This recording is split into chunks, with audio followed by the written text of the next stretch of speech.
Okay నమస్తే. వెనుకటికి ఒక శాస్త్రం ఉంది, మొగరు దచ్చినాక ముండ బుద్ధిమంతురాలైంది అన్నట్టు.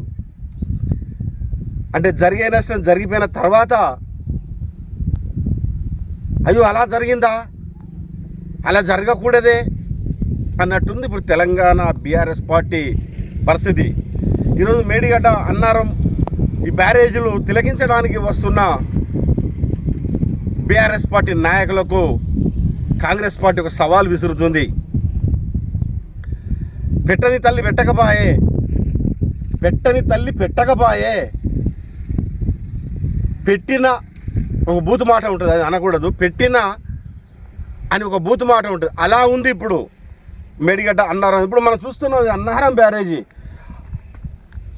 సాయి సంసారే లచ్చి దొంగ అన్నట్టు చెప్పేటి అని నీతి సూత్రాలే సొచ్చేటి మాత్రం దొమ్మరి గుడిసారు అన్నట్టు ఉంది ఇప్పుడు ఇక్కడ పరిస్థితి చూస్తే. మన అన్నారం బ్యారేజీలో ఏం కాలేదు, అన్నారం బ్యారేజీకి ఏం కాలేదు, మేడిగడ్డకి ఏం కాలేదు అని చెప్పిన నాయకులకు అక్కడ వర్క్ ఎందుకు నడుస్తుంది, అక్కడ వాళ్ళు ఎందుకు వర్క్ చేస్తారో ఒకసారి ఈ నాయకులు, బీఆర్ఎస్ పార్టీ నాయకులు ఒకసారి ఆలోచించుకోవాల్సిన అవసరం ఎంతైనా ఉంది. ఈ ప్రాజెక్టుల్లో వేలాది కోట్ల రూపాయల కుంభకోణం జరిగింది అని ప్రతిపక్ష హోదాలో ఉన్న కాంగ్రెస్ పార్టీ కూడా ఆ రోజు ఆరోపించింది. అధికారంలోకి వచ్చిన తర్వాత కూడా కల్లారా తీసుకుపోయి మీడియాను కూడా చూపించడం జరిగింది, ప్రజలు కూడా తెలియజేయడం జరిగింది. అలాంటిది ఈరోజు ఏమంటారు, శాస్త్రం ఉంది, మొగడు వచ్చిన తర్వాత ముండ బుద్ధిమంతురాలే అన్నట్టు ఇప్పుడు బుద్ధిమంతుల్లాగా చెప్పేటి నీతి సూత్రాలు చూసిన దొమ్మరి గుడిసెలు అన్నట్టు ఇప్పుడు నీతి సూక్తులు చెప్పడానికి ఈ పార్లమెంట్ ఎన్నికలు ఉన్నాయి కాబట్టి ఇప్పుడు మేడిగడ్డ అన్నారం బ్యారేజీ రాజకీయ నాయకులు, బీఆర్ఎస్ పార్టీ రాజకీయ నాయకులు వస్తున్నారని కాంగ్రెస్ పార్టీ ఆరోపిస్తుంది. చేసేటి తప్పుడు పనులు వాటిని కప్పిపుచ్చుకునే కోసం మరొక తప్పు చేస్తూ, మంచిని చెడుగా చిత్రీకరిస్తూ, చెడును మంచిగా చిత్రీకరిస్తూ ఓ 10 ఏళ్ళు నరకం అనుభవించడం జరిగిందని రాష్ట్ర ప్రజలు బీఆర్ఎస్ పార్టీని పక్కకు పెట్టడం జరిగింది, కాంగ్రెస్ పార్టీని అధికారంలోకి తీసుకొని రావడం జరిగింది. కానీ ఇక్కడ మనం చూసుకున్నట్టయితే మొగడు దచ్చినాక ముండ బుద్ధిమంతురాలు అయింది అన్న శాస్త్రం ఖచ్చితంగా ఈ అన్నారం సుందిల్లా బ్యారేజీ బట్టి మేడిగడ్డ బ్యారేజీకి వర్తిస్తుందని ఈ సందర్భంగా మా మేడారం టీవీ ఛానల్ తరఫున చెప్పడం జరుగుతుంది. ఎందుకనంటే ఈ ప్రాంత నాయకులు, ఈ ప్రాంతంలో అప్పుడు బీఆర్ఎస్ పార్టీ నాయకులు ఈ ప్రాంతంలో భూములు కోల్పోయిన వారికి నష్టపరిహారం ఇప్పించే కోసం కూడా కమిషన్లు తీసుకుంటూ ఇక్కడ రైతుల్ని కూడా అడ్డగోలుగా వాళ్ళని గోసపుచ్చారు అనేది కూడా ఒక ఆరోపణలు వచ్చినాయి ఆ నేపథ్యంలోనే. అలాగే కాంట్రాక్టర్ల దగ్గర నుంచి కమిషన్ల రూపాయల కోట్లాది రూపాయల ముడుపులు తీసుకొని ఈ ప్రాంతంలో ఈ నాసిరకంగా డ్యామేజ్ కట్టడానికి కూడా వాళ్ళు ప్రత్యక్షంగా పరోక్షంగా కూడా ఈ కాంట్రాక్టుకు సపోర్ట్ చేసిందనే ఒక ఆరోపణలు కూడా వచ్చాయి. ఆ ఆరోపణలు నిజం అనేది ఇప్పుడు మనకు తెలుస్తుంది.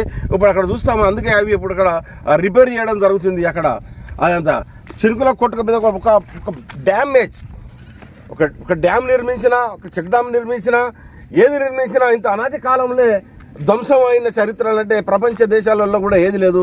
కానీ ఇక్కడ మేడిగడ్డ ఇటు అన్నారం బ్యారేజీ ఉంది అని ఈ సందర్భంగా చెప్పడం తప్పదు. ఇప్పుడు ఇక్కడ రాజకీయ నాయకులు వచ్చారు, ఏం మాట్లాడతారో ఒకసారి వాళ్ళని అడిగి కూడా మనం మళ్ళీ తదుపరి మ్యాటర్ మీకు చెప్పడం జరుగుతుంది. నమస్తే.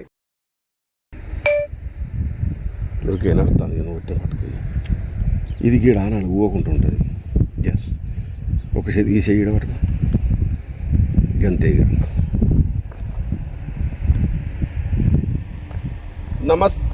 నమస్తేనండి. ఇప్పుడు మనం అన్నారం బ్యారేజీలో ఉన్నాం. మనం ఇప్పుడు అన్నారం బ్యారేజీలో ఉన్నాము. మనం నిత్యం అన్నం తింటున్నాం కాబట్టి నిజాన్ని నిర్భయంగా చెప్పుకోవాలి. నిజాన్ని నిర్భయంగా చెప్పిన వాడే జర్నలిస్ట్. మనం అన్నం తింటున్నాము. అన్నారం బ్యారేజీ గురించి మనం ఇప్పుడు ఒక 4 ముచ్చట్లు చెప్పాలనుకుంటున్నాం. దొంగతనం చేసిన వాడు దొంగ అని అరుస్తాడట. పెట్టని తల్లి కడుపంతా బిస్కు చూసి అయ్యో కొడుక నీకు ఆకలి అవుతుంది, నేను అన్నం పెడుతున్నా గారా కొడుకో అంటదట. సహాయం చేయని వాడు ఏమంటాడంటే నేను నా చేతిలో ఉంటే నీకు మంచి సహాయం చేసేవాడిని అని అంటారట. అంటే నీతి సూక్తులు చెప్పేవాళ్ళు చాలా ఉంటారు సమాజంలో. కొందరు చెడు చేస్తే కూడా అయ్యో నీకు చెడు జరిగిందా, వాళ్ళే చెడు చేస్తారు, అయ్యో చెడు జరిగిందా అని అంటారు. అలా ఉంది ఇప్పుడు అన్నారం బ్యారేజ్ పరిస్థితి. ఒర్రిన వాళ్ళు ఎప్పుడైనా కానీ గొర్రెలతో సమానం అంటారు. అంటే నిజాన్ని నిర్భయంగా చెప్పిన వాళ్ళు గొర్రెలతో సమానం అంటారు.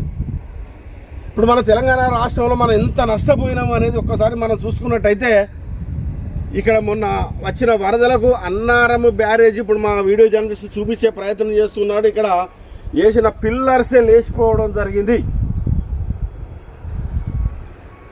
మీది మాటలకు మిండేని చిన్నైనా అని పిలిచినట్టు చెప్పేటి నీతి సూత్రుడు సొచ్చేటి దొమ్మరి గుడిసెలు అన్నట్టు తెలంగాణ రాష్ట్ర ప్రభుత్వంలో ఎంతో నష్టపోయాము. మన ప్రజల సొమ్ము, ఇదంతా మన ప్రజల సొమ్ము, మనం కట్టిన టాక్సులతో నిర్మించింది.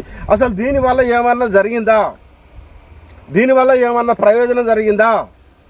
తాటి చెట్టు కింద కొని పాలు తాగుతానని చెప్పే రకం ఆయన పరిస్థితి జరిగింది మొన్నటిదాకా టీఆర్ఎస్ ప్రభుత్వంలో. కోట్లాది రూపాయలు వెచ్చించి ఇప్పుడు అన్నారం బ్యారేజ్ ఇప్పుడు మనం చూసే ప్రయత్నం చేస్తున్నాము. దీని ద్వారా ఎవరికైనా ఉపయోగం జరిగిందా? డ్యామేజీలు కట్టడం వల్ల ఊళ్ళు కొట్టుకుపోయినా ఎన్నో రోడ్లు ధ్వంసమయ్యాయి. ఆ ధ్వంసం అంటే ఈ నష్టంతో పాటు ఇంకా వరద నష్టంతో కూడా మనం ఎంతో నష్టపోవడం కూడా జరిగింది. ఈ బ్యారేజ్ వల్ల ఒరిగింది ఏమిటి అని ఈ సందర్భంగా ప్రజలు ప్రశ్నిస్తున్నారు నాటి ప్రభుత్వాన్ని. అంటే నాకు తెలియక అడుగుతాను, ఇప్పుడు మనం ఏదన్నా చేయాలనుకుంటే ప్రజా కురుక్షేత్రంలో ఎలా ఉంటుందని ముందుగానే మనం ప్రజల సమక్షంలో ప్రజల ఆమోదం తీసుకొని ఏదైనా పని చేయాలి. ఈ ప్రాంతంలో ఎంతోమంది రైతులు భూములు నష్టపోవడం కూడా జరిగింది. మరి ఆ నష్టపోయిన భూములకు నష్టపరిహారం కూడా సరిగా అందలేదనేది కూడా మనకు తెలుస్తుంది. ఇప్పుడు చేసిన తప్పుల్ని కప్పిపుచ్చుకోవడానికి ఇక్కడికి ఈరోజు ఈ మేడిగడ్డ అన్నారం బ్యారేజీకి ఈ బీఆర్ఎస్ పార్టీ నాయకులు, రాష్ట్ర స్థాయి నాయకులు, మాజీ ఎమ్మెల్యేలు, ఎమ్మెల్సీలు వీళ్ళందరూ చూడడానికి వస్తున్నారు.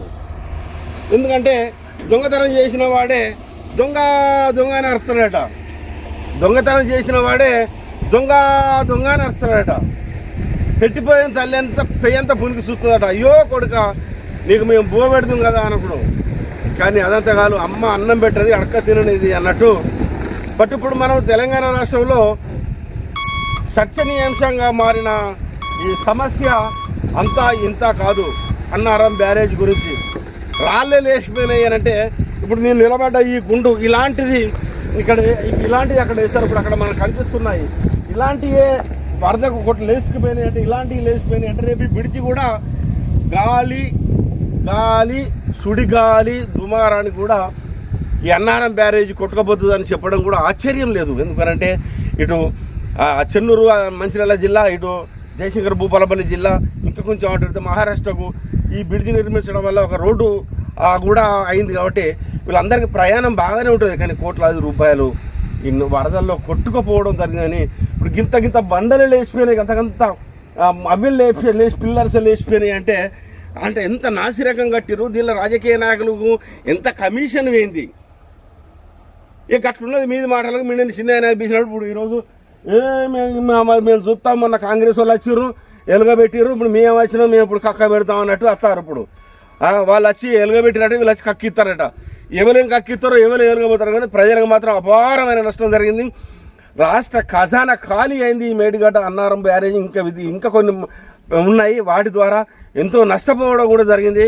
ఇక మనం ఆ నష్టాన్ని పూడ్చే కోసం ఈ ప్రభుత్వం కూడా ఈ నాసిరకం కట్టిన వాళ్ళు చర్యలు తీసుకొని వాళ్ళు ఏదైతే ఉన్నదో దాని గురించి వాళ్ళు పూర్తి న్యాయం జరిగి మిగతా ఈ నష్టం ఎంత జరిగిందో ఆ నష్టాన్ని తీసేసి మొత్తం టోటల్గా దీన్ని రిమైనింగ్ రాష్ట్ర ప్రభుత్వము రాబట్టుకోవాల్సిన అవసరం ఎంతైనా ఉంది కానీ అని రాష్ట్ర ప్రజలు, ఈ ప్రాంత జయశంకర్ భూపాలపల్లి మంచిర్యాల ప్రజలు కూడా కోరుతున్నారు. ఇప్పుడు మనం చూసినట్టయితే ఎంత అపారమైన నష్టం జరిగింది ఇక్కడ.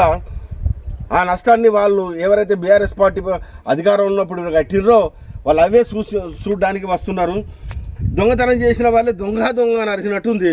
ఇప్పుడు వీళ్ళు చేసిన కప్పిపుచ్చుకోవడానికి వస్తున్నారని మనకు అనిపిస్తుంది. దీని గురించి ప్రజలు కూడా ఒకసారి గమనించాలని కోరుతున్నాం. వీడియో జర్నలిస్ట్ రమేష్తో సమయ్య గౌడ్, ఓటు స్టూడియో. నమస్తే.